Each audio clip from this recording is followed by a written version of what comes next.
स्वागत है खौफनाक कहानियां में। सब्सक्राइब करके जाना मत भूलना। इस कहानी के पिछले भाग में आपने देखा कि कंचन तंत्र क्रिया करने के लिए जिस खंडार में गई, वहां से कई सारी अतृप्त आत्माएं उसके पीछे पड़ गईं और उन आत्माओं से उसे बचाने की कोशिश में दाई मां चल बसी। कंचन बिल्कुल अकेली पड़ चुकी थी। अब उसके पास खोने के लिए कुछ नहीं था। उसके चाचा चाची और पारुल ने उसके जले पर और नमक छिड़क दिया था, इसलिए अब उसे बस अपना बदला लेना था। अब आगे जीने का तो कोई कारण है ही नहीं मेरे पास। सब इन लोगों के वजह से हो रहा है और अब तो मेरी दाई माँ भी मुझे छोड़कर चली गई। अब किसी हाल में पीछे नहीं हटूंगी, छोड़ूंगी नहीं इन्हें मैं। जो तू करना चाहती है अब फिर से इसकी शुरुआत मत करना, वरना अंजाम यही होगा। मैं एक बार इस दलदल में फंसी तो फिर निकल नहीं पाई। तुझे तो मैंने एक बार इस दलदल से निकाल दिया था, लेकिन अब तुझे बचाने के लिए मैं भी नहीं हूँ। बस आखिरी बार तुझे ये चेतावनी देने आई हूँ, ये सब मत कर। तेरे नसीब में जो लिखा है वह तुझे मिलकर ही रहेगा, लेकिन काले जादू की इस दुनिया से खुद को दूर रख बेटा, वरना मेरी तरह मरने के बाद भी मुक्त नहीं हो पाएगी। अपनी आंखों के सामने ये सब देखकर कंचन की आंख खुली। डर के मारे पसीना पसीना हो चुकी थी। वो जानती थी कि ये महज एक सपना नहीं था। दाई मां आखिरी बार उसे चेताने आई थी। कंचन ने खुद को संभाला और फैसला किया, अब वो फिर से कोई क्रिया नहीं करेगी। दाई मां ने जो समझाया था उसे मानकर अपनी जिंदगी में आगे बढ़ेगी। कुछ महीने बीते। कंचन की जिंदगी का ये खालीपन उसे काटने को दौड़ता था। तभी जिस लाइब्रेरी में वो काम करती थी, एक दिन उसे वहां एक लड़का मिला। हेलो, मैं वैभव हूँ। मैं हर रोज यहाँ आता हूँ और हर रोज तुम्हें देखता हूँ, लेकिन मुझे कभी तुम्हारे चेहरे पर खुशी दिखाई नहीं दी। हमेशा अपनी ही किसी दुनिया में खोई रहती हो। लगता है कि तुम भूल गई हो कि तुम्हें भी मुस्कुराने का हक है। ऐसा क्या हुआ है तुम्हारे साथ जो तुम इस तरह रहती हो? मेरा नाम कांचन है और बस जिंदगी में जब कोई साथ नहीं होता ना, तो खुशी के कोई मायने नहीं होते। बचपन में मम्मी पापा को खो दिया था और उसके बाद जिस दाई माँ ने मुझे संभाला था, वो भी कुछ महीने पहले मुझे छोड़कर हमेशा हमेशा के लिए चली गई। इस दुनिया में मेरा कोई नहीं है और अकेलेपन की जिंदगी कितनी बोझ भरी और भारी होती है, ये तो बस वही समझ सकता है जो खुद इस सब से गुजर रहा हो। I am so sorry. मुझे पता नहीं था कि तुम्हारी जिंदगी में इतना सब हुआ है। लेकिन आज के बाद फिर कभी ये मत कहना कि तुम्हारा इस दुनिया में कोई नहीं है। मैं दोस्ती का एक हाथ तुम्हारी तरफ बढ़ाना चाहता हूँ। तुम अपना सारा दुख दर्द, सारी तकलीफें मेरे साथ बांट सकती हो। फ्रेंड्स, इतने समय में पहली बार किसी ने कंचन से दिल से बात की थी। वैभव ने उसकी तरफ दोस्ती का हाथ बढ़ाया तो कंचन ने भी उसका हाथ थाम लिया। दोनों की रोज बातें होने लगी, हर रोज मिलना जुलना, और धीरे धीरे ये दोस्ती कब प्यार में बदल गई, दोनों को ही इस बात का एहसास नहीं हुआ। एक शाम कंचन वैभव से मिलने के लिए एक कैफे में गई। उसी कैफे में पारुल भी अपनी कुछ फ्रेंड्स के साथ आई थी। जब उसने वहां कंचन को वैभव के साथ देखा तो उसका खून खौल उठा। इस मनहूस की जिंदगी में अब कोई लड़का भी आ गया। लेकिन चिंता मत करो मेरी प्यारी बहना, इस खुशी को भी मैं ज्यादा दिन तक तुम्हारी जिंदगी में रहने नहीं दूंगी। जो खुशी मेरी जिंदगी में नहीं है वो तुम्हारी जिंदगी में तो बिल्कुल नहीं।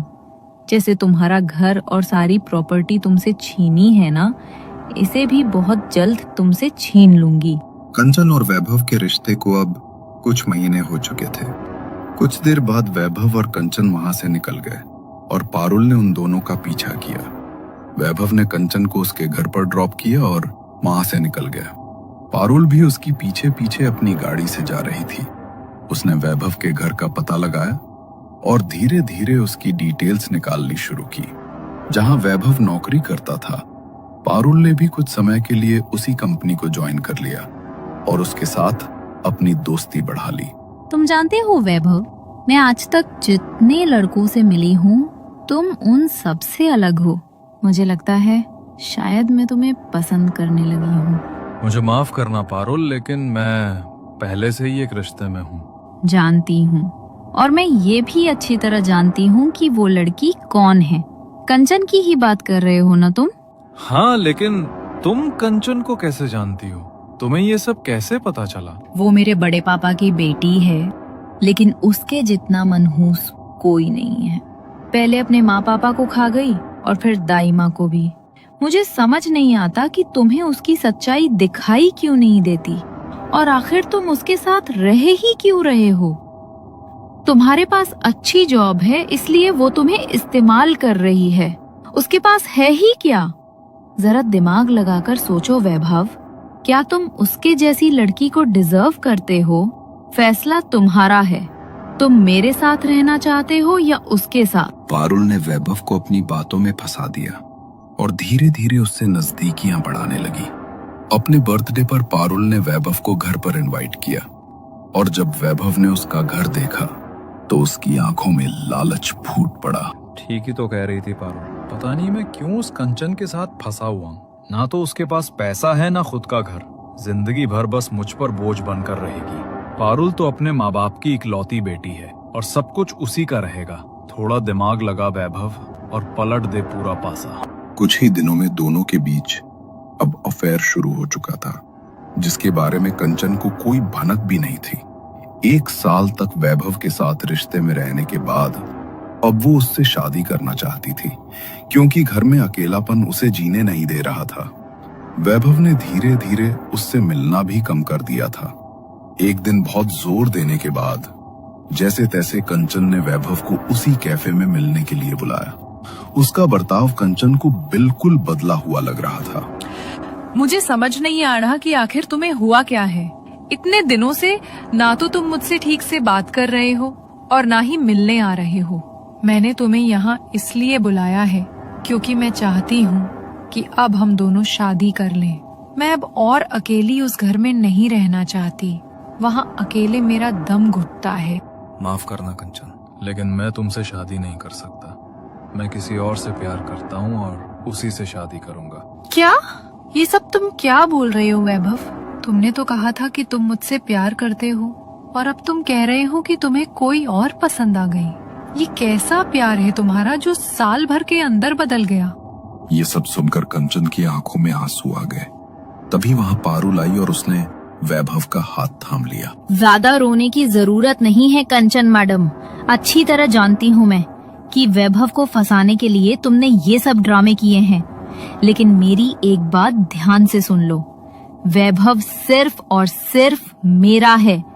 वो किसी से शादी करेगा तो सिर्फ मुझसे ही करेगा। क्या? इसका मतलब इस सब के पीछे तुम्हारा हाथ है? इतना सब छीनने के बाद भी क्या तुम्हें चैन नहीं मिला, जो अब मुझसे मेरा प्यार भी छीन लिया? आखिर कोई इतना घटिया कैसे हो सकता है? बस बहुत हो गया कंचन। अच्छा हुआ कि पारुल ने मुझे तुम जैसी लड़की से बचा लिया, वरना तुम तो जिंदगी भर के लिए मेरे सर पर बोझ बनकर बैठ जाती। पारुल से मैं बहुत प्यार करता हूँ, और उस पर ये फालतू के इल्जाम लगाना बंद करो। आज के बाद फिर कभी मुझसे मिलने की कोशिश मत करना। मैं तुम्हारी शक्ल भी नहीं देखना चाहता। वैभव के मुंह से ये सब बातें सुनकर कंचन को बिल्कुल भी यकीन नहीं हो रहा था। उसे जितने समय बाद थोड़ी खुशी की उम्मीद मिली थी, वो भी अब टूट चुकी थी। वो रोती हुई अपने घर पहुंची और उस पूरी रात अपनी आंखों के आंसू नहीं रोक पाई, और अब उसके आंसू आक्रोश में बदलने लगे। बदले की जो इच्छा दाई माँ के जाने के बाद शांत हो गई थी, आज वो फिर से जल उठी। तुमने मेरे पास कोई चारा नहीं छोड़ा पारुल, और बदला मैं तुम तीनों से नहीं बल्कि तुम चारों से लूंगी। कुछ भी नहीं बिगाड़ा था मैंने तुम्हारा, लेकिन तुम लोगों ने मेरा सब कुछ बिगाड़ दिया।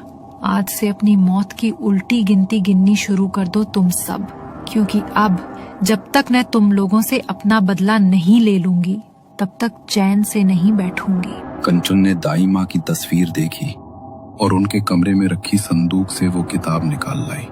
साधना, यानी जो चुड़ैल और डैयान की तरह सब कुछ तबाह कर देती है, एक बार अगर किसी के पीछे वो लग जाए तो इंसान तड़प तड़प कर खुद अपनी मौत मानता है। उसने एक रात में वो किताब पूरी पढ़ ली। अगले पूरे दिन में कहीं न कहीं और कुछ सामग्रियां इकट्ठा करने लगी। रात को जैसे ही घड़ी में ठीक 12 बज गए, काला लिबास पहनकर, हाथ में एक काली पोटली लेकर वो घर से निकल पड़ी। वहां से कुछ दूरी पर एक खंडहर इलाका था। उसके आगे पीपल के पेड़ थे, जहां रात में जाने की हिम्मत कोई नहीं करता, क्योंकि कहा जाता है कि पीपल के पेड़ पर डायन चुड़ैलों का वास होता है। कंचन आगे बढ़ी और पीपल के पेड़ के नीचे एक दिया जला दिया। वो वहीं बैठ गई और धीमी आवाज में कुछ मंत्रों का उच्चारण करने लगी।